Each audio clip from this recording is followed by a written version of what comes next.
রাঙামাটির অন্যতম ব্যস্ত বাজার বনরূপা সমতা ঘাট। বোট ভরে কৃষকেরা কলা নিয়ে আসেন এই ঘাটে। সকাল থেকেই চলে বেচা কেনার ব্যস্ততা। স্থানীয় পাইকার ও দেশের বিভিন্ন প্রান্ত থেকে আসা ব্যবসায়ীরা এখান থেকেই কলা নিয়ে যান রাজধানীসহ বিভিন্ন জেলায়। পাহাড়ে দিন দিন জনপ্রিয় হয়ে উঠছে কলা চাষ।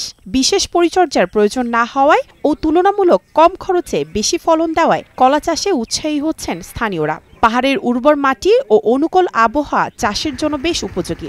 বাংলা, চাপা, সাগর, সূর্যমুখী, আনাজি জাতের কলাগুলোই বেশি চাষ হয়। তবে এই জেলার বাংলা কলার কদরই বেশি।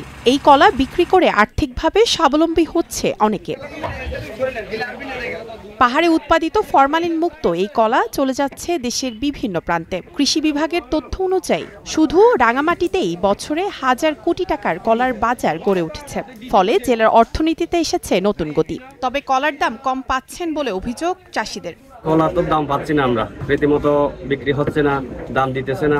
এই কলা আগে বেচতাম 500 টাকা, 450 টাকা, এখন বিক্রি হচ্ছে মূলাইতেছে 250 টাকা, 300 টাকা। এই বছর কিন্তু দাম কম, বাংলা কলার দাম কম। যারা সুন্দর কলা বেচতে এগুলো কিন্তু 500-600 করে বেচে, কিন্তু যারা নিম্ন কলা কিন্তু দাম কম হয়ে যায়। চাষিদের ঠকানোর এই অভিযোগ ঠিক না বলে জানান পাইকারিরা। দাম মোটামুটি ভালো, সিজনওয়ারি মোটামুটি ভালো দাম পাওয়া যায়। রাঙামাটির কৃষি সম্প্রসারণ অধিদপ্তরের তথ্য মতে 2024-25 অর্থ বছরে 11,910 হেক্টর জমিতে বিভিন্ন জাতের কলা চাষ হয়েছে। প্রতি হেক্টর জমিতে বছরে প্রায় 3 মেট্রিক টন কলা উৎপাদিত হয়। সেই হিসেবে প্রতি বছর 3,57,000 মেট্রিক টন কলা উৎপাদিত হয় এই জেলায়, যার বাজার মূল্য 2,850 কোটি টাকা।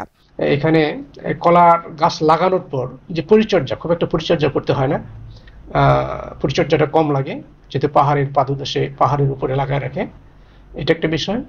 আরেকটা বিষয় হচ্ছে যে এখানে যে জাতের কলাটা আবাদ করে এটা স্ট্রেস সহনশীল, আমরা যেটা বলি বাংলা কলা, পাহাড়ের বাংলা কলা।